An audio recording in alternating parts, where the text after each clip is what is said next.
JayDub here with my Money in the Bank preview video. Make sure you let me know your thoughts down in the comment section below. And speaking of Money in the Bank, before the pay-per-view goes on there this Sunday, 7 p.m. Eastern Time, I will be on JayDubShow.com chatting back and forth with you guys for a live pay-per-view pre-show edition of the Sideshow. 7 p.m. Eastern Time, or basically wherever you are in the world, 1 hour before Money in the Bank goes on air. So hopefully you click that link down in the description box. Join me on JayDubShow.com this Sunday, 7 p.m.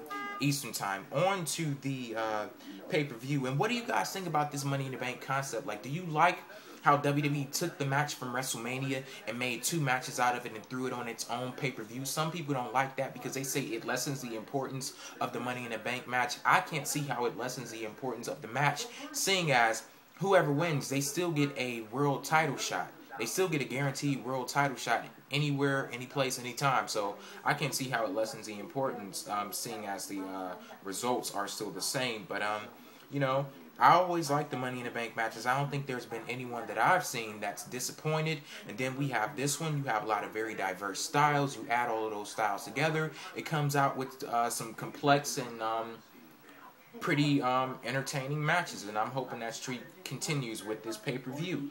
On to the first matches I'm going to discuss. Why not just throw these 2 matches together? Divas Championship on the line of Alicia Fox versus Eve. Women's Championship on the line.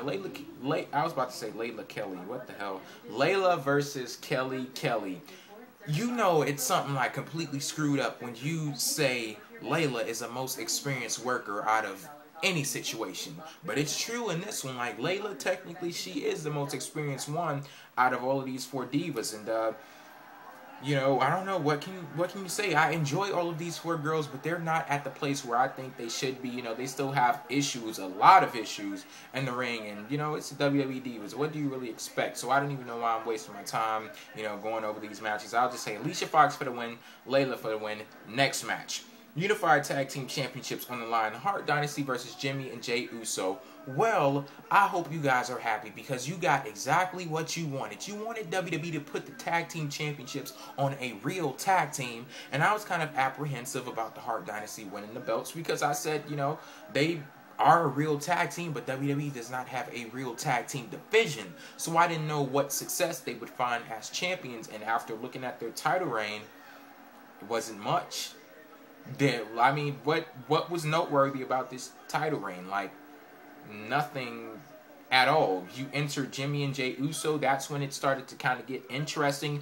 But as I've said many times before, and as I will probably say millions of times in the future, WWE dropped the ball. They dropped the ball with Jimmy and Jey Uso. The first 2 weeks, they were hot. Now I could care less about them, and I could care less about this match also. So I'll go with, I don't even, Hart Dynasty. But next match, Money in the Bank ladder match for SmackDown. Big Show, Matt Hardy, Christian, Intercontinental Champion Kofi Kingston, dashing Cody Rhodes, Dolph Ziggler, and Kane. There are 2 people that I would love to see win this match. Christian or Dolph Ziggler. Christian, he's the type of guy, he could win the Money in the Bank, cash it in on the next episode of SmackDown, and people would not complain about it because Christian, he's a credible guy. He should be in the World Championship picture already. He shouldn't need a Money in the Bank to get to the World Championship. But if that's what WWE deems necessary for him to jump into that picture, more power to you. Why not let Christian win? But then on the other hand, Dolph Ziggler, he's a pretty good up-and-comer. I think he's a great prospect. He's one of my favorite guys in WWE right now. He could win the Money in the Bank and go on to be a world champion. And some people will say, oh, well, Dolph Ziggler isn't ready for a world championship. Well, first off, you don't have to be ready for a world championship when you win the Money in the Bank, because you have up into a year to cash that contract in. So he could win the Money in the Bank and they could build up his character, so whenever he cashes it in, he could be credible at that point. Or hell, what am I talking about? You know, credible winning a world championship. Look at people like Sheamus. Look at people like Jack Swagger. They just throw championships on people no matter if they're built up to, you know, seem credible while having that championship or not. But, you know, that could happen. That's why it's so up in the air who could win these Money in the Bank matches. But I don't want that to happen with Dolph Ziggler. And also, I wouldn't be mad if dashing Cody Rhodes won the contract either. So, yeah, but I'll go with, if I had to venture a guess, I would go with Christian. I will go with Christian. Raw Money in the Bank ladder match. Randy Orton, John Morrison, Evan Bourne, United States Champion The Miz, Ted DiBiase Jr., Chris Jericho, Mark Henry, and Edge. I'm going to hold off on my prediction on this one, and I'm going to move on to the next match because it actually ties into the WWE Championship match. So, Rey Mysterio versus Jack Swagger. World Championship is on the line.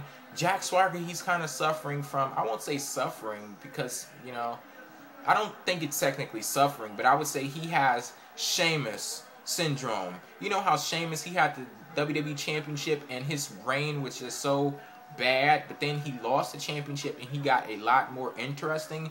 I think that's what WWE is doing with Jack Swagger right now, and it's just a very weird and unconventional way of pushing somebody. You're pushing somebody by having them lose a championship. I guess WWE feels it's more interesting to have somebody chasing a championship that they lost rather than having the championship and defending it like a, you know, a true champion. So I don't know what's going on with that one, but Jack Swagger, he has gotten, you know, a bit more interesting now that he's lost the world championship.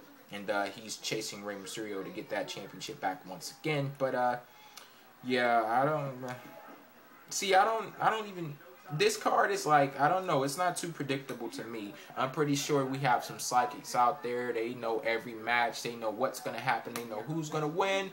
Great for you guys, but just for me, like, it's all up in the air. So I'll go with I don't know, because I've said all of the champions are gonna retain up until this point. So Jack Swagger maybe for the win. This video is all over the place. I don't know what the hell I'm talking about, but you wanted it, so here you go.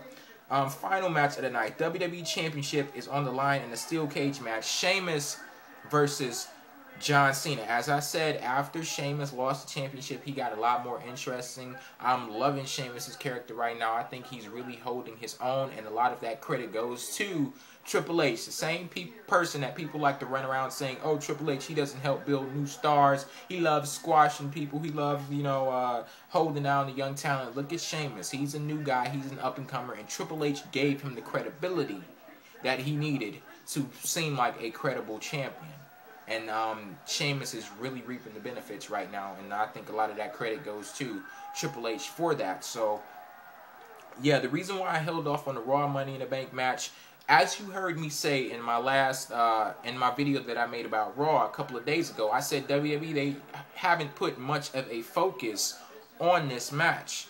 And I was like, you know, I didn't really like that at all. So you enter in the Raw Money in the Bank ladder match. Whoever wins this gets a shot at the WWE Championship whenever they want. So I was chatting with somebody on YouTube on the comment section on one of my videos, and they were like, hey, JayDub, do you think that since WWE isn't putting much of a focus on the WWE Championship match, maybe you'll have the person that wins the Raw Money in the Bank cash it in on whoever wins that WWE Championship match? And a light just went off in my head. I'm like, oh yeah, like that's a great idea. I think that's really gonna happen. But then I got happy about that, but then I got kind of like a little disappointed too, because to me that kind of signals, if it were to happen like that, I'm thinking that it's definitely going to be somebody like Randy Orton, Edge, and Chris Jericho to win the match. And I've already said before that I don't want them to win the match because they're already main eventers in WWE. They'll get a championship match, you know, hell, whenever they want to. Like I said a couple of weeks ago, Randy Orton, he could lose Money in the Bank and then end up getting a championship match the next night on Raw. So that's just how easy championship matches come to people like that. I would love it, absolutely love it, if The Miz won this match. I wouldn't be, I would love it if John Morrison won, and I wouldn't be mad if Evan or Ted DiBiase won this match. But I'm kind of thinking that it's going to go to somebody like Randy Orton. That'll be my guess. And Randy Orton, at the end of the night, he'll probably be crowned as a WWE champion. So, yeah, make sure you guys let me know your thoughts down in the comment section below. And remember, I will be on JayDubShow.com, 7 p.m. Eastern Time this Sunday. So, hopefully you join me there, and peace out.